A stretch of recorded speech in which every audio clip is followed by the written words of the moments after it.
جی دوستوں، میں ہوں عبدالباسط اور آپ دیکھ رہے ہیں کلائڈوسکوپ۔ آج 15 مارچ بھارت کے وزیر دفاع راجناتھ سنگھ نے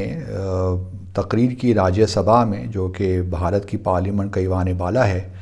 اور انہوں نے تقریر کی جو بھارت کا میزائل 9 مارچ کو پاکستان میں آ کر گرا میاں چنو میں، اس کے حوالے سے انہوں نے کہا کہ یہ میل فنکشن تھا اور ان کو بھی نہیں پتہ چلا کہ یہ کہاں گرا۔ اور دوسرا یہ ہے کہ ساتھ میں انہوں نے یہ بھی کہا کہ انکوائری ہائی لیول انکوائری ہو رہی ہے اور ابھی کچھ کہنا بہت مشکل ہے۔ اور پھر تیسری بات یہی کی کہ یہ ہمارے جو اسٹینڈنگ آپریٹنگ پروسیجرز ہیں اور ہمارے جو کمانڈ اینڈ کنٹرول سسٹمز ہیں وہ بڑے زبردست ہیں، آئرن کلیڈ ہیں، تو اس کے بارے میں کسی کو شک نہیں ہونا چاہیے۔ اب ان باتوں میں بہت سی کانٹرڈکشنز ہیں۔ پہلے تو چلے انہوں نے یہ کہہ دیا کہ ہمیں پتہ نہیں چلا کہ کہاں گرا، شاید وہ یہ پریمپٹ کرنا چاہ رہے ہیں اس بات کو کہ اگر، کیونکہ پاکستان اور بھارت کے درمیان فارن سیکرٹری لیول پہ بھی ہاٹ لائن موجود ہے، پھر D G military operations level پہ بھی ہے، تو اس کو پاکستان کو فوری طور پہ مطلع کیوں نہیں کیا گیا؟ شاید وہ اس بات کو بتانا چاہ رہے تھے کہ ہمیں تو پتہ ہی نہیں چلا کہ وہ کہاں گیا میزائل۔ اگر یہ حالات ہیں، اللہ تعالیٰ خیر کرے اس علاقے کا جو سیکیورٹی کے معاملات ہیں، اور اب اگر اتنے ہی آئرن کلیڈ آپ کے کمانڈ اینڈ کنٹرول سسٹمز ہیں تو پھر ریویو کی کیا ضرورت ہے؟ تو اس کا مطلب ہے کہ بڑے لوپ ہولز تو ہیں آپ کے سسٹم میں، اور اگر یہ لوپ ہولز نہ ہوتے تو یہ میزائل کس طرح پاکستان آ جاتا اور کس طرح؟ تو پاکستان نے جو ڈیمانڈ کیے ہیں، جو باتیں کہی ہیں وہ بالکل درست ہیں، اور اگر جو جوائنٹ پروب کی بات کی ہے وہ تو بھارت نے ماننا اس کو نہیں ہے۔ یہ بھی بات اپنی جگہ ہے، ایک لحاظ سے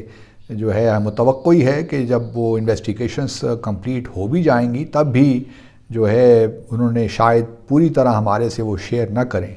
اور سرکاری طور پہ تو قطعی طور پہ نہ کریں گے، اور نہ ہی جوائنٹ انویسٹیگیشن یا پروب کا کوئی امید لگتی ہے۔ دوسری طرف یہ بھی بڑا انٹرسٹنگ ہے دوستوں کہ چائنا نے کل ایک بیان دیا ہے، اور انہوں نے ان کے جو فارن آفس کی اسپوکس پرسن، انہوں نے یہ کہا ہے کہ پاکستان کی جو پوزیشن ہے اس کی تائید کی ہے کہ پاکستان اور بھارت کو اس معاملے میں بات چیت کرنی چاہیے اور دیکھنا چاہیے کہ، اور اشور کرنا چاہیے کہ دوبارہ اس قسم کے معاملات نہ ہوں۔ تو انہوں نے ایک لحاظ سے پاکستان کی جو پوزیشن ہے، جو ہماری ڈیمانڈ ہے، اس کو ہمارا سپورٹ کیا ہے۔ دوسری طرف امریکہ کے کل جو اسٹیٹ ڈپارٹمنٹ کے ترجمان ہیں نیڈ پرائس، انہوں نے تو بس اس کو ایک سوال کے جواب میں بالکل معاملہ ختم ہی کر دیا۔ انہوں نے کہا کہ جی کوئی ایسا مسئلہ نہیں ہے، اور یہ صرف ایک ایکسیڈنٹ ہی تھا، ایکسیڈنٹل معاملہ تھا، اس سے بیانڈ اور کوئی چیز نہیں تھی۔ بھئی آپ کس طرح یہ کہہ سکتے ہیں کہ ایکسیڈنٹل معاملہ ہے؟ جو بھارت نے کہہ دیا آپ نے یقین کر لیا؟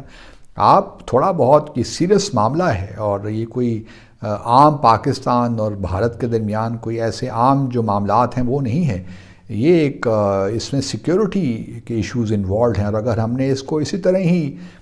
جو ہے کارپٹ کے اندر رکھ دیا کہ چلیں جی کوئی بات نہیں ہے، تو پھر یہ بڑی، میں سمجھتا ہوں، غیر ذمہ داری کا مظاہرہ امریکہ نے بھی کیا ہے۔ ٹھیک ہے، امریکہ کے ساتھ ہمارے تعلقات میں اس وقت سرد مہری ہے، بس اس کا ہرگز مطلب یہ نہیں ہے کہ جو خطے کے سیکیورٹی ریکوائرمنٹس ہیں یا جو سیکیورٹی معاملات ہیں، آپ ان پہ اس قسم کا غیر ذمہ دارانہ قسم کا بیان دیں۔ آپ کو یہ پوزیشن لینی چاہیے تھی کہ بھارت کے جو معاملات ہیں ان کے کنٹرول، جو کمانڈ اینڈ کنٹرول سسٹمز ہیں وہ ٹھیک نہیں ہیں، اسٹینڈنگ آپریٹنگ پروسیجرز ٹھیک نہیں ہیں، اور ضرورت اس امر کی ہے کہ وہ ان ایس او پیز کو بہتر سے بہتر کریں اور پاکستان کو کانفیڈنس ملے۔ اتنا تو آپ کو کہنا چاہیے تھا۔ پاکستان میں آ کر وہ میزائل گرا، اگر خدا نہ خواستہ وہ میزائل جو ہے، جس طرح میں نے پہلے کہا، کسی طور اس نقصان ہو جاتا تو اس کی تو بڑی سیریس ریپرکشنز ہو سکتی تھیں۔ تو امریکہ جیسے ملک سے میں توقع نہیں رکھ رہا تھا، اس کے باوجود کہ ہمارے تعلقات میں اس طرح نہیں ہیں، اور ان کی امریکہ کے ساتھ بھارت کے ساتھ ایک اسٹریٹجک پارٹنرشپ ہے، میں پھر بھی یہ توقع رکھ رہا تھا کہ شاید امریکہ کوئی تھوڑا بہت سینٹی کا مظاہرہ کرے اور ایک ایسا بیان دے جس میں بھارت پہ ایک پریشر تو ہو کہ بھئی اس طرح تو یہ معاملات نہیں چلیں گے، آپ کا اتنا جو ہے ہیوج آرسنل ہے، آپ دھڑا دھڑ ہتھیار بنائے جا رہے ہیں، چاہے وہ کنونشنل ہو یا ایٹمی ہو، اور اگر یہ آپ کے اتنی مسائل ہیں SOPs میں، تو پھر تو اللہ خیر کرے۔ یہ آج پاکستان کے خلاف یہ ہوا، کل یہ چائنا کے حوالے سے بھی ہو سکتا ہے، کسی اور ملک کے حوالے، اور چائنا کے اگر ہو جاتا تو پھر اس کی کیا ریپرکشنز ہوتی۔ تو اس معاملے کو اس طرح لائٹلی کیجولی نہیں لیا جا سکتا۔ تو آج وزیر دفاع جو ہیں ان کے بھارت کے راجناتھ سنگھ، انہوں نے ایک جو ہے پرفنکٹری قسم کی اسٹیٹمنٹ دے دی ان کو بھی، اور یہی ہے کہ اس کو تھوڑا یہی کہا کہ بس ٹھیک ہے جی اب ہو گیا، اس کو بھول جائیے، دنیا کو یہی میسج تھا۔ تو اس کو بھولا تو نہیں چاہیے، پاکستان کو یہ اب کنسیڈر کرنا چاہیے کہ کن فورمز میں اس معاملے کو اٹھایا جا سکتا ہے، کیونکہ یہ کوئی عام سا معاملہ نہیں ہے، سیریس معاملہ ہے، اور دنیا کو اس کا بہرحال نوٹس لینا چاہیے۔ اور اگر نہیں لیتے، اس طرح ہی یہ معاملہ رفع دفع ہو جاتا ہے، تو بڑی میں سمجھتا ہوں کہ دنیا کے لیے اور خاص طور پہ پاکستان کے لیے، چین کے لیے بڑی ایک خطرات لاحق ہو سکتے ہیں۔ تو یہی گزارش کرنا چاہتا ہوں، اور میں امید کرتا ہوں کہ ہماری حکومت اس بارے میں سوچ رہی ہوگی کہ کس طرح اس معاملے کو انٹرنیشنل فورمز میں، جو ریلیونٹ انٹرنیشنل فورمز ہیں، وہاں کس طرح اٹھایا جائے۔ بدقسمت اور مزے کی بات یہ ہے کہ بھارت MTCR کا ممبر بھی ہے، اور لیکن اس کے باوجود بھی اگر بھارت کے میزائلز کا یہ حال ہے اور SOPs کا یہ حال ہے، اور بھارت جو کلیم کرتا ہے کہ جی زبردست ہیں ہمارے حالات، تو اس سے تو یہ بالکل نو مارچ کے اس واقعے سے بالکل واضح ہو گیا کہ کتنے مسائل ہیں بھارت کے اندر۔ تو بس دعا ہی کر سکتے ہیں کہ دوبارہ اس قسم کی جو ہے، اب یہ بھی معلوم نہیں ہے کہ ایکسیڈنٹل تھا نہیں تھا، انٹینشنل بھی ہو سکتا ہے، بہت سے لوگوں کا خیال ہے کہ انٹینشنل تھا۔ پاکستان کی جو فضائی کیپیبلٹی ہے، ڈیفنس کیپیبلٹی ہے، اس کو چیک کرنے کا معاملہ تھا، اور اس سے پہلے ہم نے سب مرین کا واقعہ بھی دیکھا۔ پاکستان جو بھارت کی سب مرین بہت سی ہماری جو ہے کوسٹ کے قریب آئی۔